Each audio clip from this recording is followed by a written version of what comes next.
Kita mulai. Bismillahirrahmanirrahim. Assalamualaikum warahmatullahi wabarakatuh. Waalaikumsalam. Bismillah walhamdulillah. Wassalatu wassalam ala rasulillah Sayyidina Muhammad ibn Abdillah wa ala alihi wa sahbihi wa man walah, amma ba'du. Yang sama-sama saya hormati jajaran pengurus Majelis Ta'lim Muhammadi, begitu juga para teman-teman hadirin hadirat di dalam Google Meet ini pada malam hari ini, yang mudah-mudahan kita semua mendapatkan keberkahan dari Allah Subhanahu wa taala. Nah, ini mudah-mudahan saya harap suara saya terus stabil, jelas gitu. Karena entah kenapa di daerah saya agak sulit sinyalnya. Nah, teman-teman, pada saat ini kita akan membahas tema cara pandang Islam terhadap musibah. Sebelumnya saya mau kasih pembukaan dulu, bahwasanya kita sudah mengerti, mungkin semuanya mengerti, di dunia ini memang kita diciptakan oleh Allah Subhanahu wa taala dalam keadaan sulit. Makanya di dalam Al-Qur'an Allah bersabda, laqad khalaqnal insana fi kabad. Maka sungguh, kalau di dalam bahasa Arab itu kata-kata qad itu untuk kata-kata memastikan. Jadi kalau misalkan kalau Allah cuma mengatakan khalaqnal insana fi kabad, kami menciptakan manusia dalam keadaan sulit, dengan artian manusia itu pasti sulit terus nanti di dunia. Kalau Allah tidak pakai kata-kata laqad, itu mungkin sudah cukup ya, karena memang ini firman-Nya Allah Subhanahu wa taala yang tidak mungkin salah, tidak mungkin berbohong. Akan tetapi Allah ingin memastikan lagi, ingin menekankan, ingin memantapkan lagi, ingin menanamkan di hati para manusia bahwasanya kita ini memang diciptakan dalam keadaan sulit. Makanya Allah tambahkan kata-kata qad, begitu juga ada lam di depannya. Jadi laqad itu ada dua kalimat.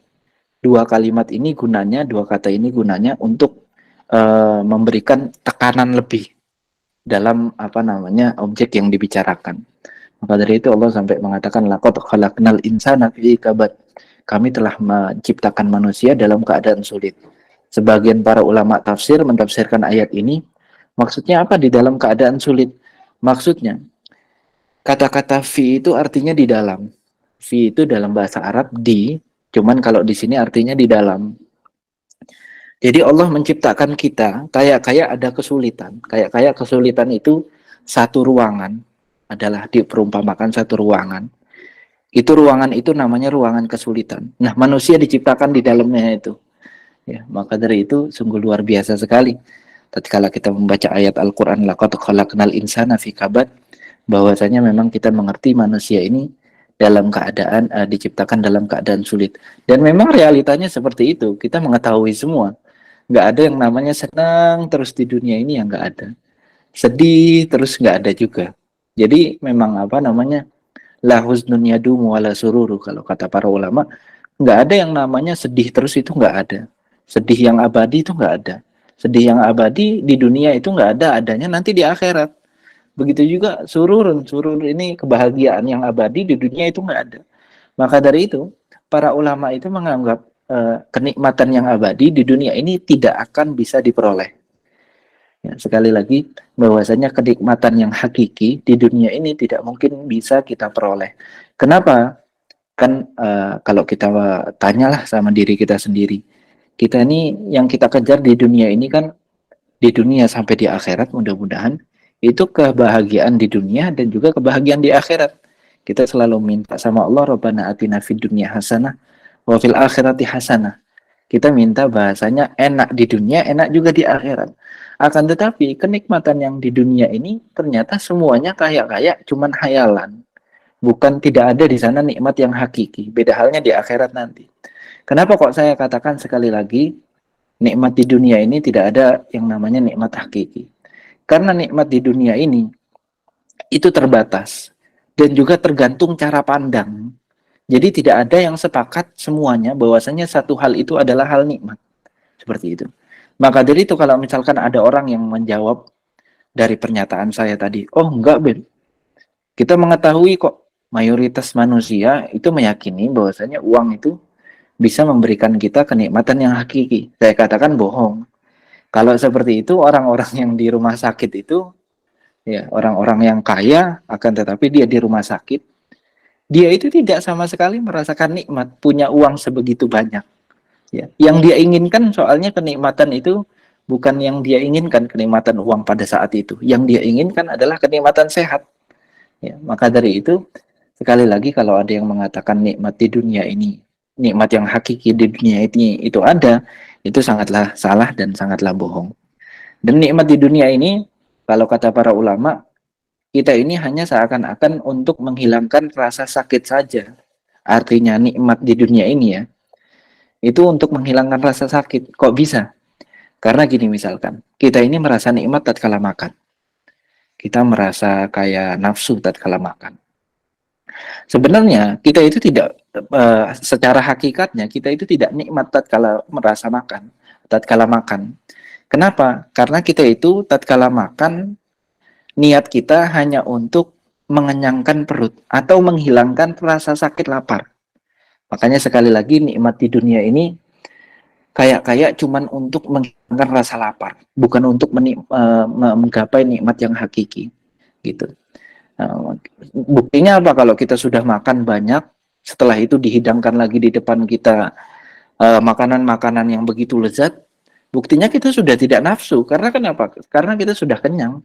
Berarti itu satu bukti bahwasanya kita ini di dunia ini eh, mengejar nikmat makanan tadi hanya untuk menghilangkan rasa lapar. Begitu juga minum, seperti itu juga. Jadi kalau kata para ulama, nikmat yang hakiki di dunia ini cuma satu, adalah ilmu. Makanya kita sungguh sangat harus bersyukur kalau misalkan kita kok diberikan hidayah sama Allah, dipermudah gitu. Kalau mau menuntut ilmu itu mudah, banyak temennya, banyak aksesnya. Pokoknya hal-hal yang menyulitkan untuk menuntut ilmu tuh kayak dijauhin semua sama Allah. Itu berarti kita di antara salah satu tanda kita ini abdun muwafaq namanya. Hamba yang diberikan taufik oleh Allah untuk selalu mengejar ilmunya Allah. Nah, sekali lagi berarti nikmat yang hakiki di dunia ini tidak ada.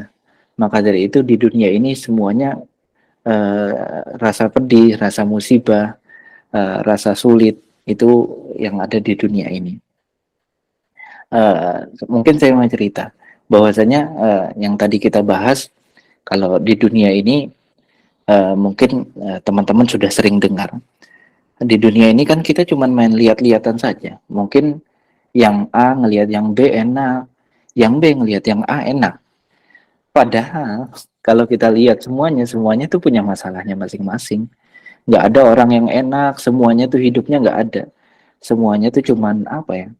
Cuman berbeda musibahnya saja. Jadi berbeda aja musibahnya. Makanya saya mau singgung di sini, musibah itu ada dua, musibah secara duniawi dan musibah secara ukhrawi. Musibah secara ukhrawi, duniawi, secara dunia, maksudnya apa? Ya yang menyangkut tentang hal dunia ini, kayak misalkan contohnya kita sakit, itu musibah dunia. Kita nggak punya uang, itu musibah dunia. Atau apa namanya, yang mungkin yang belum nikah, yang sudah lama belum mendapatkan jodoh, itu juga apa namanya musibah secara dunia. Nah, cuman kita tetap meminta sama Allah mudah-mudahan kita dijauhkan dari segala musibah. Akan tetapi tetap kita mengatakan hal itu semua adalah musibah secara duniawi. Nah, musibah secara ukhrawi, secara akhirat, itu yang bersangkutan dengan akhirat. Kayak misalkan orang itu tidak pernah sholat, dia itu berarti terkena musibah. Nggak pernah sholat, orang tidak menutup auratnya, dia itu terkena musibah secara akhirat. Orang misalkan orang ini kayak sulit menuntut ilmu, dia juga itu terkena musibah secara akhirat. Jadi yang kita harus pahami bahwasanya di dunia ini ada yang namanya ya musibah itu ada yang musibah secara duniawi, ada yang musibah secara ukhrawi. Mungkin banyak di luar sana orang-orang yang kehidupannya mapan, uangnya banyak, badannya sehat. Dengan artian kayak kita kalau melihat hidup dia ini musibah secara duniawinya nggak ada, ya nggak ada sama sekali. Akan tetapi naudzubillah min dzalik, dia tidak beriman kepada Allah, itu sumber musibah. Akan tetapi misalkan nggak beriman, dia tidak pernah sholat, itu musibah ukhrawi, ya. Ada sebagian lain kita lihat di dunia sana, di masyarakat kita, ada orang yang sakit-sakitan, uang yang nggak punya, materinya terbatas, apa-apa kesulitan, akan tetapi sholatnya rajin, ibadahnya rajin, ilmunya banyak. Bahkan makanya kita lihat banyak para ulama, para asatidah itu hidupnya sulit. Itu mereka memang kena musibah secara duniawi, akan tetapi secara ukhrawinya aman.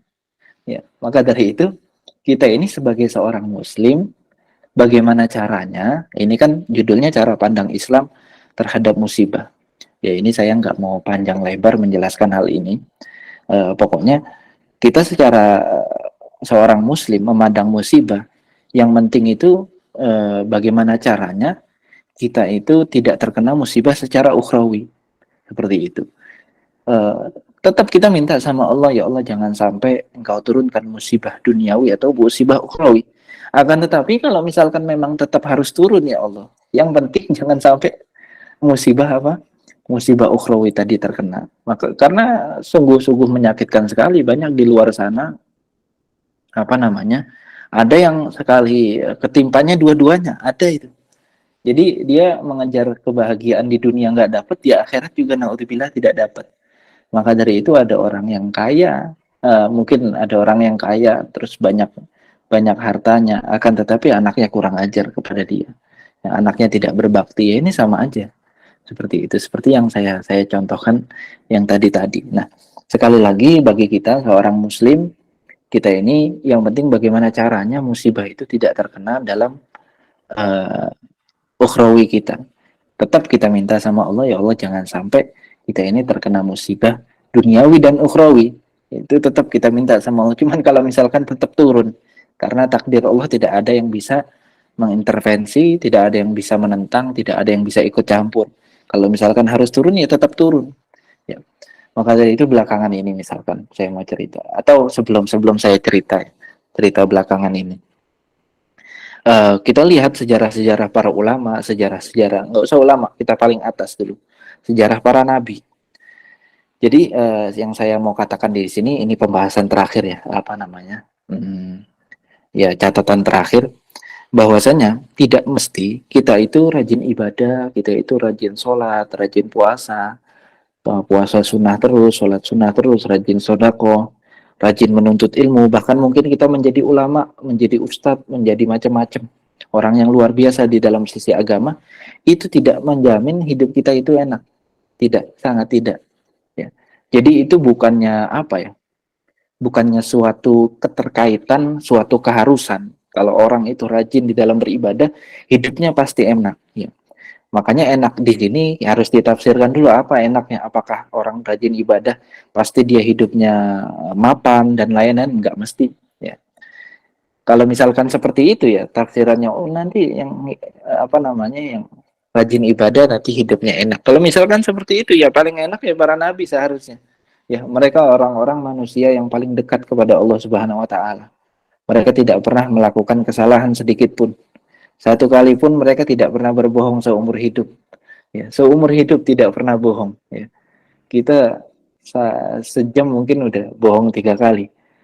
Ya, mereka itu seumur hidup tidak pernah bohong kepada siapapun, tidak pernah melakukan kesalahan.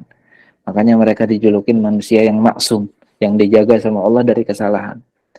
Akan tetapi kehidupan mereka kalau kita lihat, apakah seenak yang kita bayangkan? Ya enggak sekali. Nabi Yahya dibunuh, Nabi Zakaria dibunuh, ya. Kita lihat atau Nabi kita Nabi Muhammad SAW hidupnya seperti apa?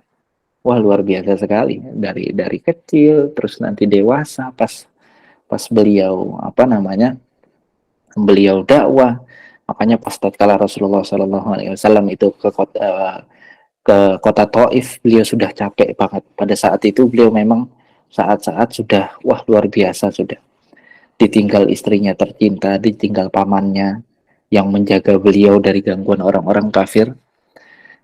Akhirnya beliau pengen ke kota Taif dakwah sekalian, bahasa kita mungkin healing. Sampainya di kota Taif, mungkin kalau Ustadz, kalau Kiai, kalau Habib disambut ya. Kalau Rasulullah juga disambut pada saat itu sama anak-anak kecil, sama perempuan-perempuan, cuman disambutnya sambil dilemparin batu. Sampai diriwayatkan kakinya Rasulullah sampai kena batu itu sampai berdarah. Akhirnya saking capeknya beliau pun bersandar di salah satu pohon. Yang pertama kali beliau katakan, sebelum beliau berdoa, datang malaikat Jibril ngomong, wahai Muhammad, ini kan Taif gunung, gimana kalau saya terbalikin aja? Karena kamu ini utusannya Allah, bukan bukan manusia biasa. Kamu ini utusan Allah, kalau ada yang mengganggu utusan Allah, ya urusannya ya langsung sama Allah, kan seperti itu seharusnya. Ya, itu sudah secara apa ya, rasional banget ya. Ya, misalkan kita ganggu utusan presiden, ya urusannya sama presiden pasti. Gitu. Kata Nabi Muhammad, enggak, saya berharap nanti ada yang keluar dari keturunan mereka yang memeluk agama ini. Akhirnya Rasulullah berdoa, Allahumma inni asyku dha'fa quwwati. Ya Allah, yang beliau doakan apa? Yang beliau katakan ke Allah apa? Yang beliau keluhkan apa? Bukan bukan beliau itu dicaci. Cacian itu kan musibah duniawi ya. Beliau itu nggak pernah ya mengeluh secara musibah duniawi, nggak mungkin, mustahil ya. Beliau adukan, Allahumma inni asyku dha'fa quwwati. Ya Allah, aku lemah. Ya Allah, aku nggak bisa apa-apa. Wa qallat hilati. Aku nggak punya kekuatan. Aku nggak, jalan keluar udah nggak ada di dalam diriku. Seperti itu. Akhirnya terakhir beliau mengatakan, illam yakun bika ghadabun fala ubali. Ya Allah, aku nggak peduli. Kalau misalkan sedunia ini mencaciku, sedunia ini membenciku, sedunia ini tidak senang kepadaku, yang penting engkau tidak marah kepadaku, aku tidak peduli. Jadi ini memberikan isyarat. Rasulullah kayak mengajarkan kita bagaimana seorang muslim itu memiliki pendirian, ya, memiliki pendirian. Orang muslim itu tidak goyang karena musibah-musibah yang receh, musibah-musibah nggak punya uang, nggak musibah-musibah sakit, musibah-musibah yang lain-lainnya yang dalam segi duniawi seperti itu. Orang muslim itu tidak goyang. Orang muslim bahkan semakin kuat. Orang muslim akan sedih sekali, orang muslim akan sangat terpuruk, sangat sumpek tatkala dia terkena musibah secara akhirat. Itu yang harus diperhatikan. Maka dari itu sekali lagi statement kalau misalkan ada orang mengatakan, antum rajin ibadah dong, nanti hidup antum enak. Itu biasanya ya, biasanya. Dengan artian biasanya ini tidak semuanya ya. Dan itu tidak harus ya, tidak harus. Minimal enak itu nanti kita merasakan ketenangan ya, ketenangan. Maka dari itu para Rasulullah dan para ulama juga seperti itu ya. Para ulama seperti itu juga. Yang mereka pikirkan itu hanya bagaimana caranya Rasulullah Shallallahu Alaihi Wasallam ridho sama mereka. Allah Subhanahu Wa Taala ridho sama mereka. Pernah suatu saat juga Sayyidina Umar bin Khattab ini kan sahabat yang luar biasa. Beliau ini sampai sudah pernah dijamin surga sama Rasulullah ya. Beliau termasuk salah satu sahabat yang dijamin surga oleh Rasulullah Shallallahu Alaihi Wasallam. Akhirnya pas beliau memimpin negara waktu itu, pas memimpin Madinah menjadi khalifah pengganti Sayyidina Abu Bakar, pengganti Rasulullah. Pas beliau pada saat itu mengimami sholat subuh, nggak lama ada seseorang dari belakang datang menusuk beliau. 3 tusukan, kalau nggak salah, salah satu tusukan tersebut ada di pusar beliau. Sampai-sampai darahnya beliau itu sampai ngucur. Ya, keluar terus dari perut, akhirnya beliau nggak kuat, beliau pun jatuh. Nah, pas beliau jatuh, akhirnya diambil sama beberapa sahabat. Setelah itu, sholat tadi ya diteruskan sama sahabat namanya Abdurrahman bin Auf. Sahabat Abdurrahman bin Auf lalu maju menggantikan beliau imam. Beliau dibawa ke belakang kayak beliau itu sudah hampir pingsan karena darahnya keluar terus. Akhirnya pas beliau sudah sadar lagi, beliau bertanya. Yang pertama kali keluar dari mulut beliau, bukannya, mungkin kalau kita bayangkan, ini kok nggak ada yang bawa apa namanya dokter atau bawa saya ke rumah sakit, itu tidak seperti itu. Yang pertama kali beliau tanyakan, bagaimana sholatnya tadi? Ya, orang-orang sudah sholat belum? As-sholan nas, kata beliau. Orang-orang sudah sholat belum? Akhirnya mereka memberitahu sudah, antum digantikan oleh Abdurrahman bin Auf. Abdurrahman bin Auf menjadikan beliau menjadi imam mengganti antum. Akhirnya nggak lama kata beliau, saya mau lanjutkan sholat. Sedang seperti itu ya, darah ngucur. Akhirnya beliau mau melanjutkan sholat. Pas beliau berdiri karena nggak kuat beliau, akhirnya jatuh lagi. Ya, jatuh lagi beliau. Nah, nggak lama beliau eh, memanggil anak beliau, namanya Abdullah bin Umar. Abdullah bin Umar pun datang. Ya, kenapa wahai ayahku? Aku minta permintaan. Mungkin beliau ini sudah tahu, ini akhir hayat beliau. Akhirnya beliau meminta permintaan kayak permintaan terakhir kepada anaknya. Tolong panggilkan namanya Hudzaifah ibnul Yaman. Hudzaifah ibnul Yaman ini adalah seorang sahabat yang luar biasa. Beliau ini dijuluki orang yang memegang rahasia Rasulullah. Ya, jadi pada saat itu ada nama-nama orang munafik yang beriman di depan Rasul, cuman di belakang Rasul sebenarnya orang kafir. Ya, tidak beriman kepada Nabi Muhammad. Nah, nama-nama orang munafik itu tidak ada yang tahu kecuali Nabi Muhammad dan Hudzaifah ini. Ya, jadi Hudzaifah ini sahabat yang luar biasa. Akhirnya dipanggil sama Abdullah bin Umar ini. Ditanya, antum dipanggil ayah anak, antum dipanggil khalifah. Ya, dipanggil presiden bahasanya. Khalifah sudah sakaratul maut. Hudzaifah bin Yaman bergegas ke Sayyidina Umar. Sayyidina Umar mengatakan, wahai Hudzaifah, aku tidak mau meminta apapun. Yang aku minta hanya satu. Tolong beritahu aku, apakah namaku ada di list nama-nama orang-orang munafik. Ya. Ini Sayyidina Umar, orang yang pasti sudah masuk surga. Beliau orang yang sangat luar biasa. Perkataan beliau itu yang sering menjadi uh, cocok dengan Al-Quran. Jadi beliau kalau mengatakan sesuatu, menghukumi sesuatu, nanti Al-Quran turun cocok dengan pendapat beliau. Jadi orang yang luar biasa. Cuman di akhir hayatnya beliau hanya mengatakan apa? Yang beliau tanyakan, aku ini ada nggak namaku di list orang-orang munafik? Akhirnya kata Hudzaifah bin Yaman, aku nggak mungkin memberitahumu. Ya. Karena ini rahasia Rasulullah SAW. Beginilah para sahabat ya. Nggak mandang dia itu khalifah, nggak mandang siapa ini. Wah, ya, kalau bahasa sekarangnya ini rahasia pusatnya pusat ini. Ya nggak main-main. Akhirnya Sayyidina Umar tetap memaksa, memohon, dan kemudian Hudzaifah bin Yaman memberitahu yang nggak ada Sayyidina Umar, engkau nggak ada.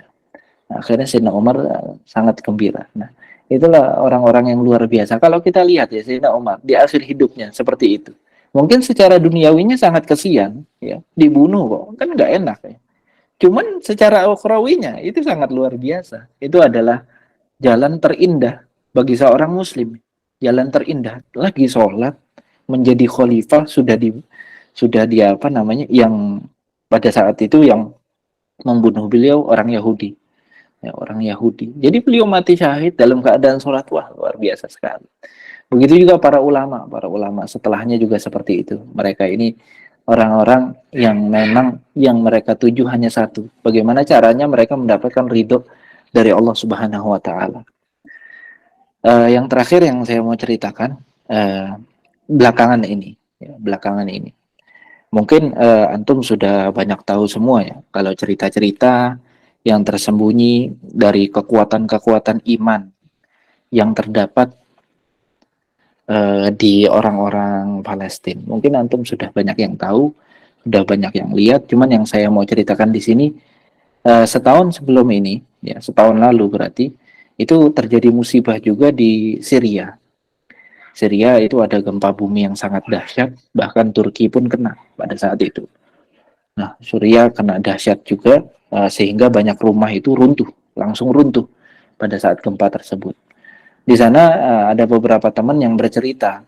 Ceritanya itu ya luar biasa, menyaksikan fenomena alam tersebut yang luar biasa, musibah yang mudah-mudahan kita dijauhkan dari segala malapetaka. Akan tetapi di balik semua itu, mereka orang-orang sana banyak cerita yang luar biasa. Di antaranya saya dengar cerita ada seorang laki-laki tua, mungkin umurnya sudah 60, sudah 70. Dia ini tertimpa rumahnya, tertimpa puing-puing. Akan tetapi tidak sampai menimpa badannya. Tapi dia tidak bisa keluar, tertutup oleh puing-puing seperti itu. Nah, subhanallah ada bolongan kecil di antara puing-puing tersebut, dia bisa mendengar tim penyelamat. Tim penyelamat mengatakan, ayo ada lagi nggak teriak-teriak. Akhirnya dia teriak, tim penyelamat, tim penyelamat. Tim penyelamat menyampaikan, oh iya tenang Bapak silahkan mundur sedikit, nanti kita panggilkan tim penyelamat lainnya untuk mengangkat puing ini, menyelamatkan Bapak dari bawah puing. Akhirnya beliau minta apa? tolong ambilkan saya air. Yang mungkin kalau kalau tim penyelamat langsung mengatakan, Bapak mau minum? Enggak, saya mau wudhu katanya. Saya mau wudhu. Loh, Bapak mau wudhu? Nanti aja Pak. Bapak mau apa? Saya mau sholat. Sudah datang waktunya sholat. Ya, kalau kalau kita pikir ini beli nggak masuk akal gitu. Di dalam puing terus orang lagi mikirkan keselamatan, akan tetapi yang dipikirkan satu, bagaimana caranya Allah tetap ridho kepada dia, musibahnya apapun secara duniawi. Begitu juga ada yang lebih hebat juga, enggak kalah hebat maksudnya. Ada seorang perempuan tua juga, sudah nenek-nenek, umurnya 60 sampai 70 tahun.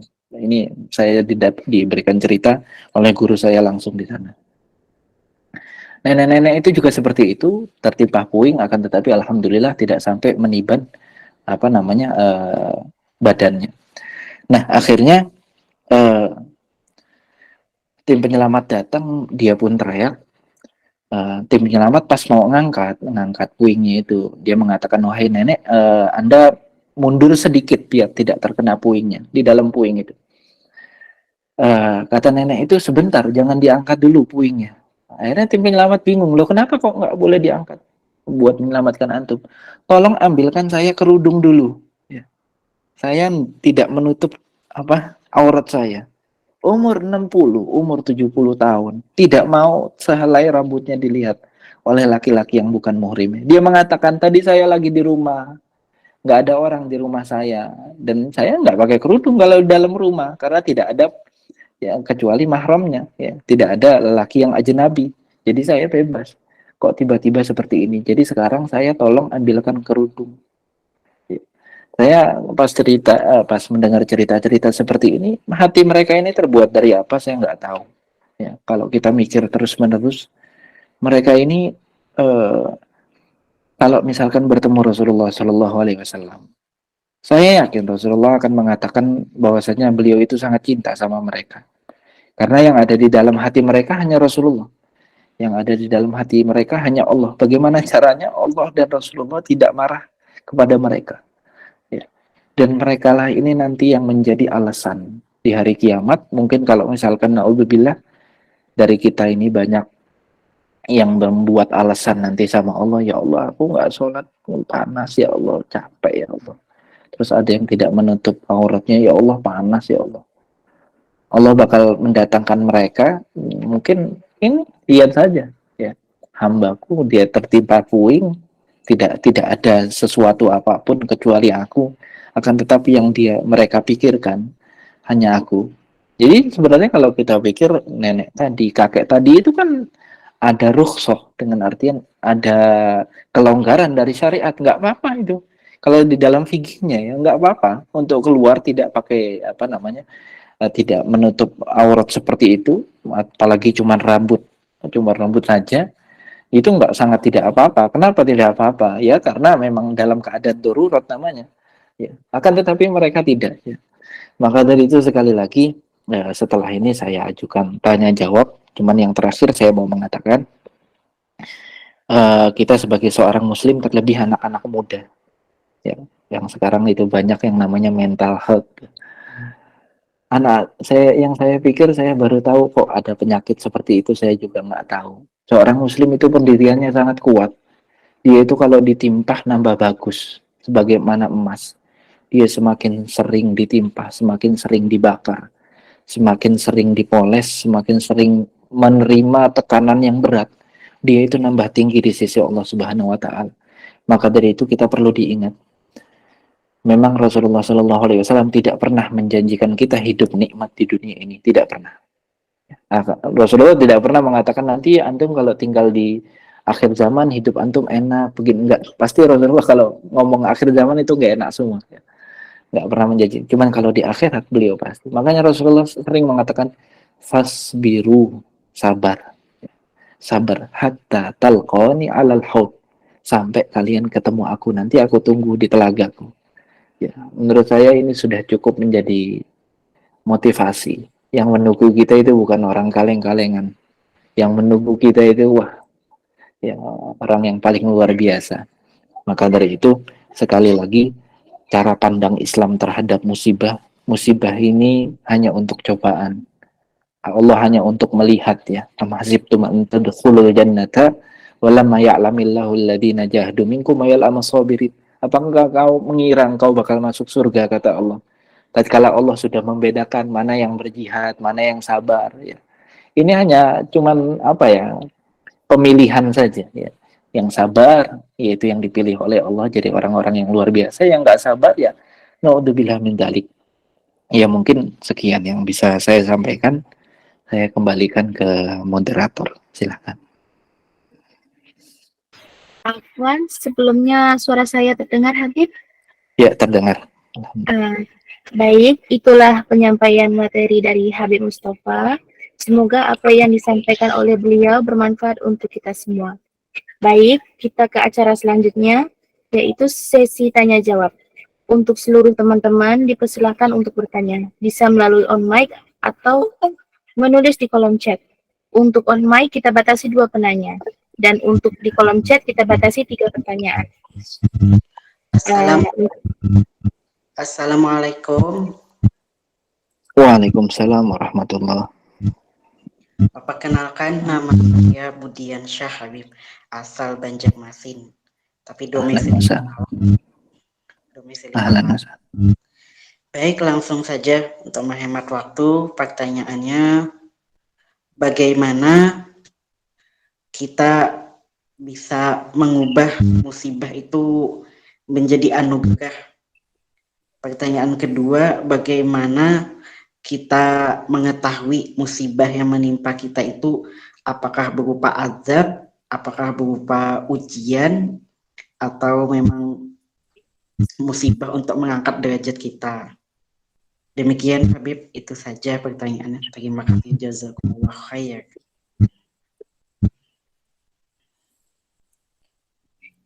Ini langsung dijawab apa gimana ini, Mbak Dewi? Silakan Habib. Oh iya, ya saya jawab dulu. Mas Budi menanyakan musibah, bagaimana caranya menjadikan musibah ini menjadi anugerah. Ya, memang sebagian orang itu menganggap musibah malah anugerah ya. Itu orang-orang yang luar biasa menurut saya. Jadi mereka itu kayak memandang di balik musibah itu seakan-akan Allah lagi menjaga dia dari sesuatu yang buruk di akhirat gitu. Makanya kalau di dalam ada satu perkataan, laulal masaib la soron nas indallah mafalis.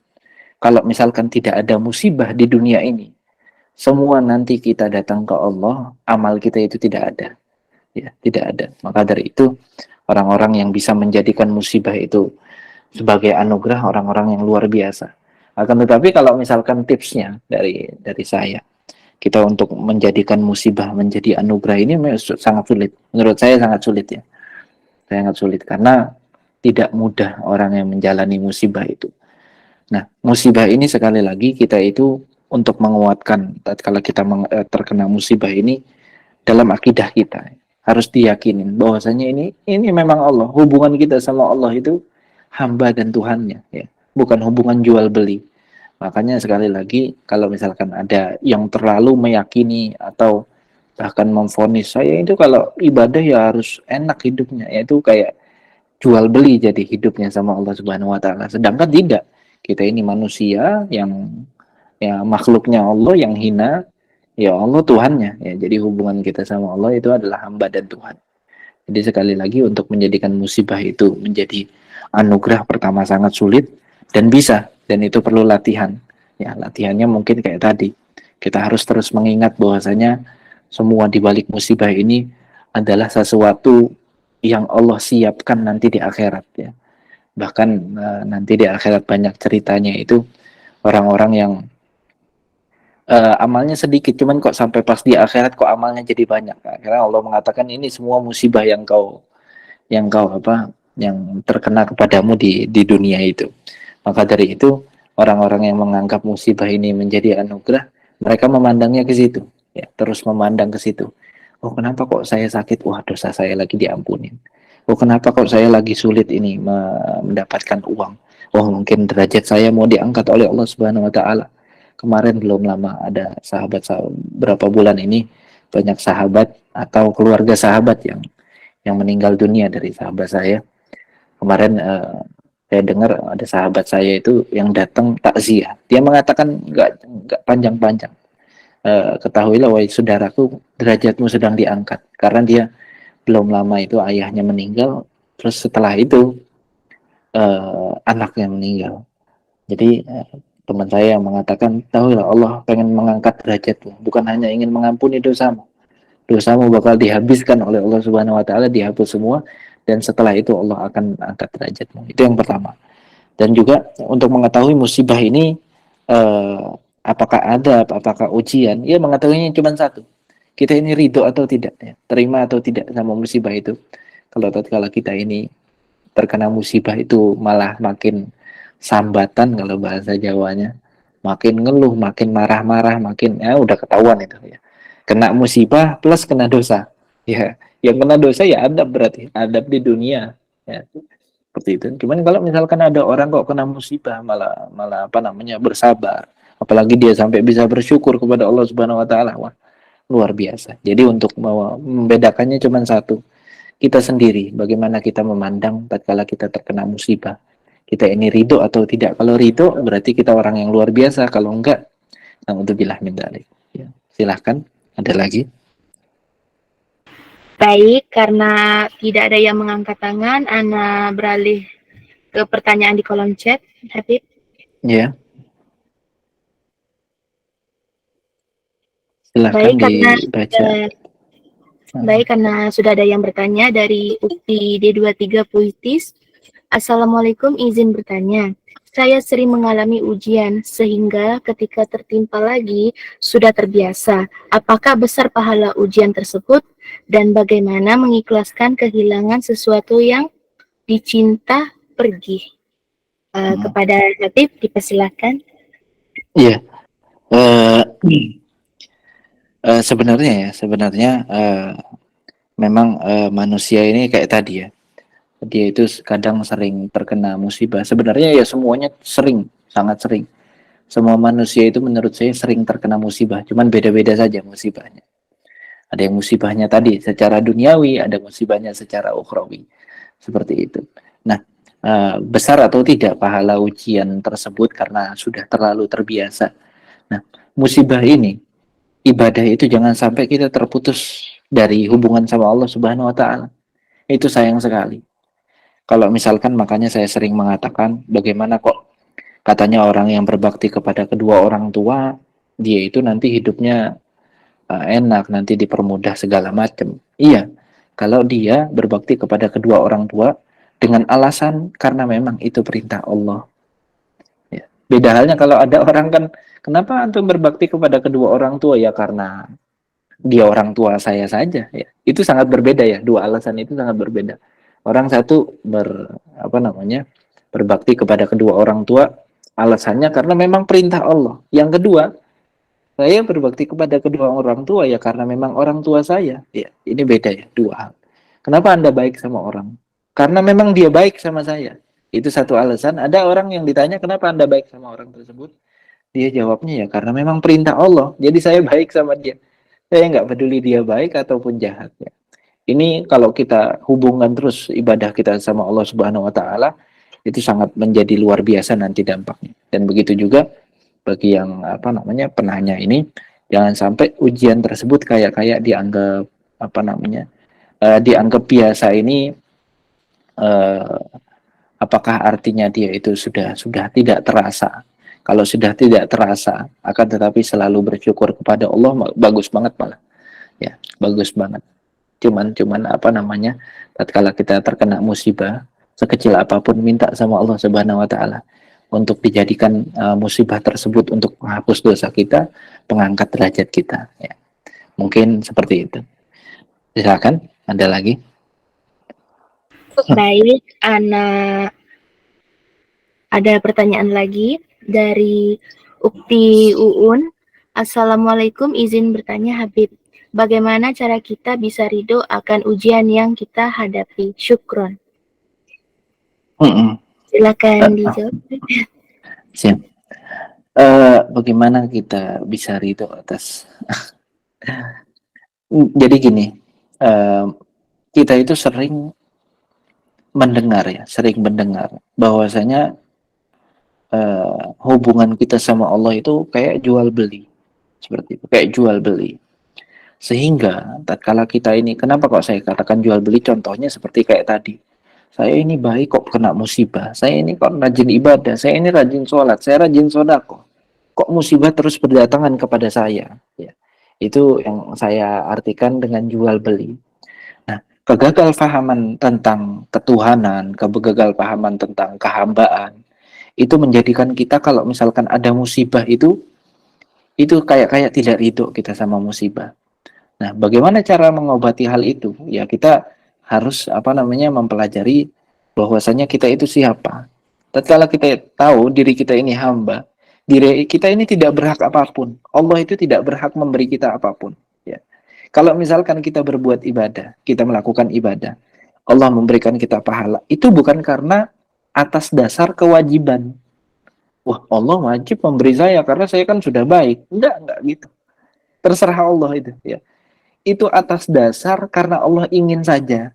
Dan Allah janjikan di Al-Quran, itu saja. Bukan karena wajib secara akal kita. Ya. Dikatakan kalau di duniawi ini kan kalau misalkan ada bos, misalkan kita punya bos, kita baik sama dia, kerja kita bagus, kita nggak pernah melanggar perintah dia. Secara akal, dia wajib membalas saya dengan kebaikan. Ya. Nah, Allah nggak seperti itu. Iya. Inilah Tuhan. Saya pernah ditanya seperti ini. Mungkin ini pembahasan agak melenceng sedikit, cuman nanti ke sana. Saya pernah ditanya sama anak SMA, Bib, anak SMK ya, Bib, kenapa saya kok diciptakan sama Allah? Saya kan nggak milih, kata dia gitu. Kalau misalkan saya apa namanya boleh milih, saya lebih baik nggak diciptakan, Bib, karena saya nanti kalau maksiat terus saya masuk neraka malah, kata dia gitu. Akhirnya saya karena anak SMA mungkin sulit menangkap dalil-dalil yang sulit, saya hanya menjelaskan, Mas, kalau misalkan ini ada Tuhan di sana menciptakan kita. Setelah menciptakan, kita protes sama Tuhan tersebut, wahai Tuhan, jangan ciptakan saya. Nanti kalau sampai ciptakan saya, terus saya maksiat, nanti saya masuk neraka. Makanya sekarang ini jangan ciptakan saya. Terus Tuhan tersebut langsung mengatakan, ini misalkan perumpamaan. Oh ya sudah, kalau seperti itu jangan saya tidak ciptakan. Saya tanya sama yang bertanya kepada saya ini, Mas, kalau seperti ini cocok dia jadi Tuhan? Tuhan kok diskusi sama hamba? Enggak, Tuhan enggak seperti itu. Tuhan mau menghancurkan saat ini semuanya, terserah Tuhan. Tuhan mau melakukan innallaha fa'alun lima yurid. Itulah sifatnya Allah. Allah melakukan apa yang Allah inginkan. Yang Allah inginkan akan terjadi. Yang dunia ini inginkan, apabila Allah tidak inginkan, tidak akan terjadi. Maka dari itu, untuk kita ini apa namanya, ridho atas ujian yang kita hadapi, kita harus sering memupuk akidah-akidah seperti itu. Bahwasanya setiap, makanya kata-kata inna lillahi, kita ini milik Allah. Ya. Inna lillahi, kita milik Allah. Wa inna, dan sesungguhnya kita ilaihi rajiun. Makanya kita menganggap semua di dunia ini adalah titipan. Ya. Sampai Nabi Muhammad pernah didatangin malaikat Jibril. Malaikat Jibril mengatakan, ya Muhammad, ahbib man syi'ta fa innaka mufarik. Wahai Muhammad, cintai terserahmu. Siapa aja yang kau cintai, sesungguhnya engkau akan meninggalkan dia. Jadi kayak, ya Muhammad, ish ma syi'ta fa innaka mayyit. Hidup sesukamu, engkau akan bakal mati. Seperti itu. Jadi, tatkala kita sudah memiliki pandangan bahwasanya semua ini adalah titipan, anak kita titipan semua. Semua yang kita cintai ini titipan semua. Kita itu merasa lega. Dan kita bisa berinteraksi dengan mereka di atas rel yang diridhoi oleh Allah Subhanahu wa taala. Maka dari itu sekali lagi untuk apa namanya? Cari ridho akan ujian yang kita hadapi hanya satu, kita memupuk akidah kita lebih kuat lagi. Kita mengenal Allah. Ini saya itu punya buku dan bukunya nggak dijual, alhamdulillah nggak dijual karena saya bagikan bebas. Cuman saya agak kesulitan untuk mendistribusikannya kemana-mana.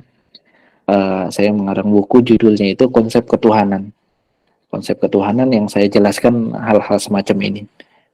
Ya, mungkin ada lagi, silakan. Baik, pertanyaan selanjutnya dari Akhi Arid Resyawan. izin bertanya, kan tadi yang banyak dibahas itu musibah merupakan kejadian-kejadian yang memang tidak bisa kita cegah seperti bencana dan yang lainnya. Tapi bagaimana kalau musibahnya sesuatu sesuatu yang kalau dibiarkan bisa membahayakan keselamatan dunia akhirat. Sulit bangun subuh, punya sifat-sifat yang tidak disukai orang lain. Bagaimana biar bisa menyingkirkan hal tersebut dan tidak berputus asa? Kepada Habib dipersilahkan. Iya. Apa namanya? Untuk misalkan kita ini tips saja ya, tips kita sulit bangun sholat subuh, kita mengetahui hal itu kesalahan atau kita punya sifat buruk, yang sulit kita hilangkan, itu semua perlu latihan. Sekali lagi, kita nggak bisa orang itu tiba-tiba langsung rajin sholat terus, nggak bisa seperti itu, perlu latihan. Dia langsung bangun jam 3 terus nggak bisa, kecuali di sana ada motivasi yang mungkin ya, ini jarang biasanya nggak seperti itu, cuman di sana ada memang yang motivasi sangat mendorong dia, bahkan motivasi ini kalau bahasa sayanya melemparkan dia dari satu jurang ke tempat yang indah seperti itu. Misalkan ada orang terkena musibah yang luar biasa sehingga dia bisa tobat yang luar biasa dan langsung menjadi rajin dalam ibadah. Cuman kalau yang biasa-biasa saja untuk menjalani alur yang biasa seperti kita, ya kita jangan nunggu hal seperti itu, ya bahaya. Ya, untuk rajin sholat subuh atau sholat-sholat yang lainnya, ya kita harus membiasakan diri, ya harus membiasakan diri, terutama circle. Ya, kalau untuk membiasakan diri, terutama circle. Begitu juga kita punya sifat-sifat yang tidak disukai orang lain. Begitu juga, ya kita harus sering-sering mengintrospeksi diri.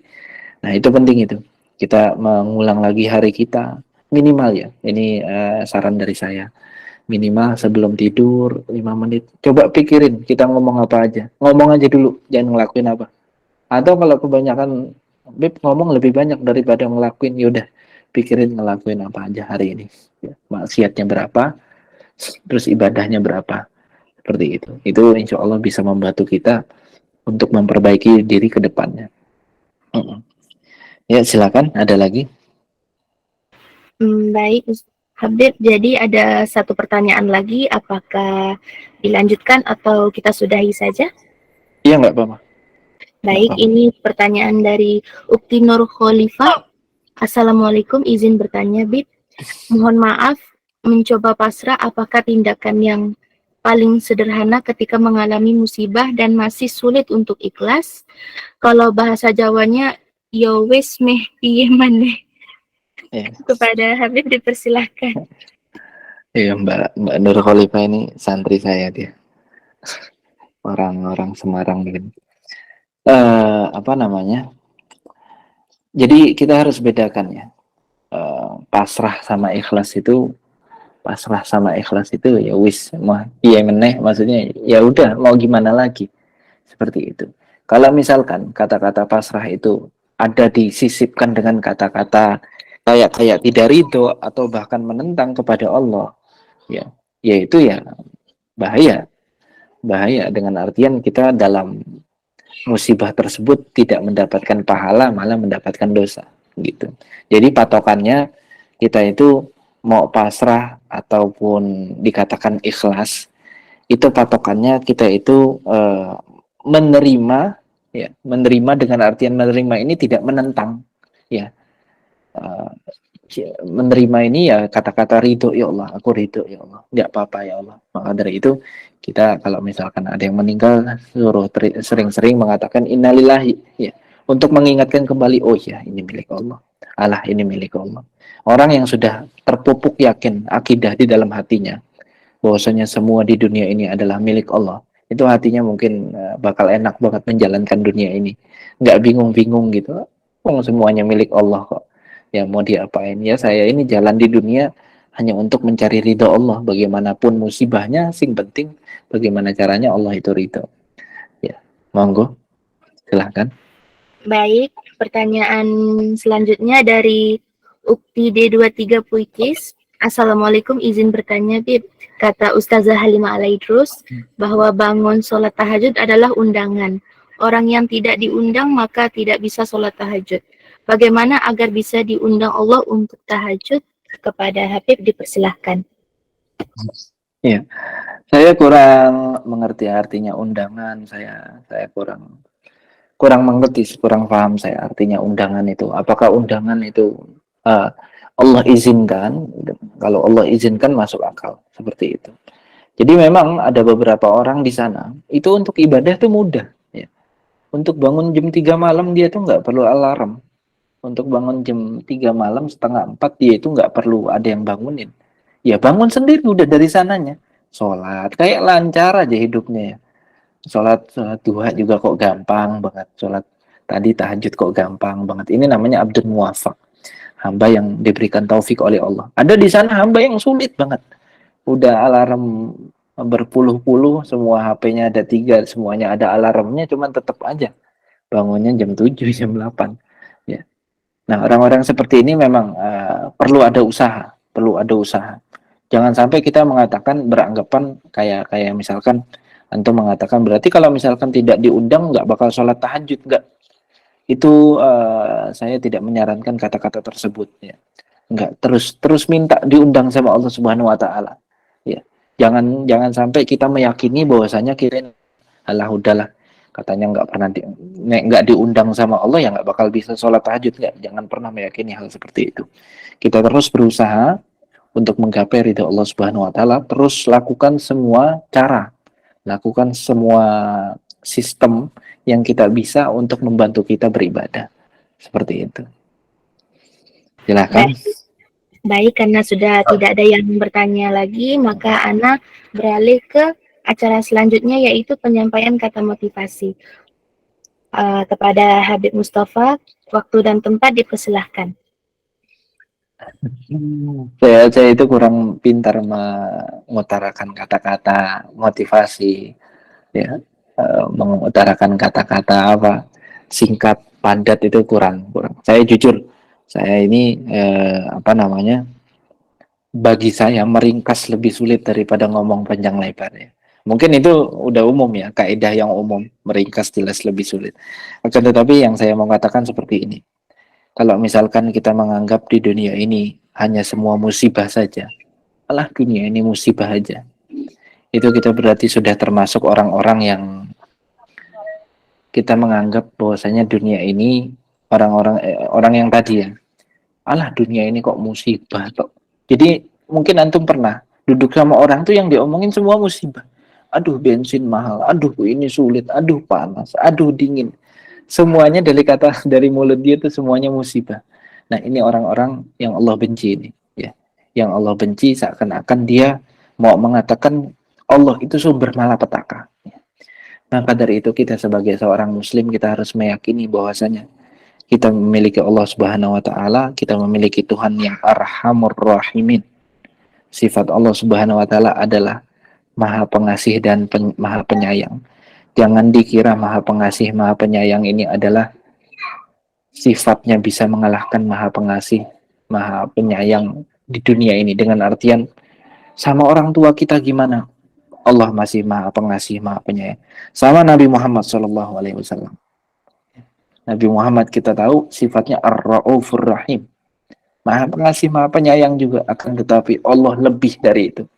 Maka dari itu kalau misalkan ada musibah di dunia ini, kita lihat kok kayak jelek, ada musibah, ada gempa langsung hancur, ada di Palestina anak-anak kecil meninggal. Itu dalam kacamata kita memang buruk sekali dan harus kita hentikan. Akan tetapi di sana ada hikmah yang hanya Allah Subhanahu wa taala yang mengetahuinya. Ya, mungkin sekian dari saya, Mbak. Itulah penyampaian kata motivasi yang sangat luar biasa dari Habib Mustafa. Semoga bisa memotivasi kita semuanya. Baik, acara selanjutnya pembacaan doa. Kepada Habib Mustafa dipersilahkan. Bismillahirrahmanirrahim. Alhamdulillahirabbil alamin. Allahumma shalli wa sallim ala sayyidina Muhammadin wa ala sayyidina Muhammad.